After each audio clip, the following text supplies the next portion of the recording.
Bill, you've got another murder mystery novel out now, and what is this one called? And It's called The Murder Game, and it's a mystery in which challenges the reader or readers to come up with a solution. In The Murder Game, there are actually 3 mysteries. The first 2 are solved for you in the tradition of Agatha Christie or Mary Higgins Clark, but the 3rd mystery in The Murder Game is unsolved, and the reader or readers are challenged to come up with a solution, and the one who comes closest to the correct solution, which has been written and put in a bank vault in New York City, will receive $10,000. We did this once before, Barry, about 8 years ago with a mystery called Who Killed the Robbins Family, which actually got to #1 on the New York Times bestseller list and was a major hit, and more than 50,000 people from all over the country sent in their entry with the solution to the mystery. The difference between Who Killed the Robbins Family, which was published 8 years ago, and The Murder Game, which had just come out, is that in The Murder Game there are 3 mysteries, 3 little novellas. The first 2 are solved for you, and the 3rd one is left unsolved. Everything is there but the solution. The clues are all there. And the reader or readers is challenged to come up with a solution, and the one who comes closest to the right answer will get $10,000. Now, I've got to tell you, I was one of the biggest fans of Who Killed the Robbins Family, and the sequel, The Revenge. Called The Revenge of the Robbins Family, yeah.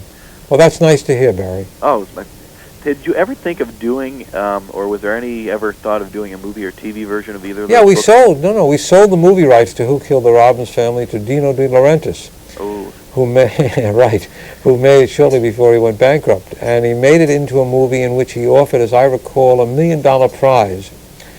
There was actually, the movie was distributed. It was he didn't call it Who Killed the Robbins Family, but it was a mystery without a solution, and all the clues were there in the movie.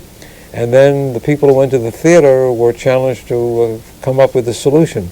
The problem is it didn't work as a movie, and I don't know, I'm not privy to the figures, but my guess is it was an enormous failure. In order to solve a mystery like The Murder Game, you can't do it in the movies or on television. You really have to go over it time and time again. You have to read The Murder Game at least 10, 12 times to even come close to coming up with a solution. So unless you want to go back to the movie theater 12 times, it's not translatable into the screen.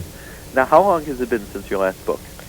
Since Who Killed the Robbins Family? Or and then the sequel, and then this is 8 years ago. That was about 8 years ago. Okay, so this is actually the first book since? This is the first mystery without a solution in which the reader is challenged to come up with a solution. The Murder Game has been published literally 8 years since The Revenge of the Robbins Family. How do you come up with these mysteries? I sit in a dark office and do a lot of thinking. And when I came up with Who Killed the Robbins, no, I don't write these books, as you know. I create them and package them and sell them. The writing is done by a mystery writer. In the case of Who Killed the Robbins Family, it was written by Thomas Chastain. And The Murder Game, the new one, is written by Bruce Cassidy, who's the Executive Vice President of the Mystery Writers of America. I came up with Who Killed the Robbins Family because somebody asked me to meet with a mystery writer to see if I'd be interested in representing him as a literary agent, which is part of what I do. And I said, well, I really wasn't interested in taking on a mystery writer, but as a favor to this particular gentleman, I said I'd meet with him. And about an hour and a half before the writer, in this case Thomas Chastain, was going to come to my office, I was sort of thinking, what am I going to talk to him about? And it then occurred to me, if you could develop a mystery in which all the clues were in the book, and the only thing that was missing was the solution, you might have something. So I presented Tom Chastain with the idea. He loved the idea, and he went away, and 2 months later came back with the mystery, and that's how it all happened. Now, with the latest novel, when did that come about?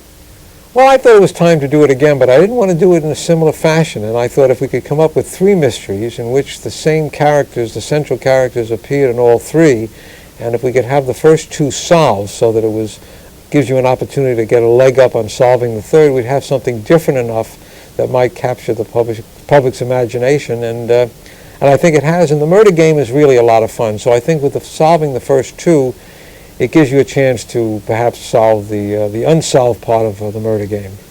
Now, I heard that The Murder Game was actually sold before it even hit the shelf. I heard that these books are going like hotcakes. It's doing enormously well. Whether it will get to #1 on the New York Times bestseller list, I don't know, because the competition is tougher every year, but it's a bestseller in all the chains, and I think it's going to be a bestseller around the country.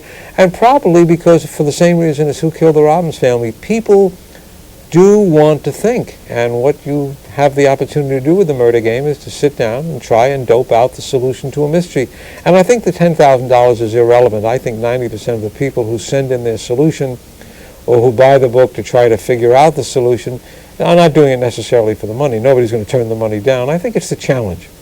Now, how will they find out after the date that you do release the answers? How will they find out? They can send in, they have to send in $1, and they will get the solution and the name of the winner. And that will take place sometime early in 1992. You have until the end of November to physically send in your solution.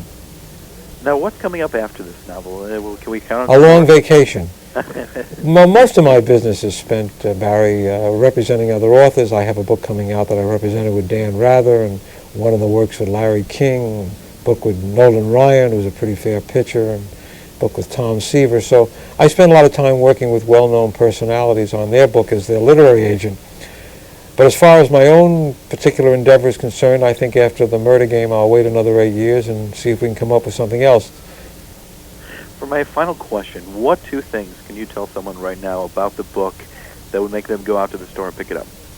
Well, I think it's a mental challenge. I wouldn't suggest this book to anybody who has a lazy mind, but if you're the kind of person who likes crossword puzzles, or you're fascinated by Agatha Christie or Mary Higgins Clark, if you really like to read something that'll take your mind off whatever is bugging you, then I think the murder game is for you, because the first two mysteries will be fun to read and you'll get a sense of what the writer is driving at.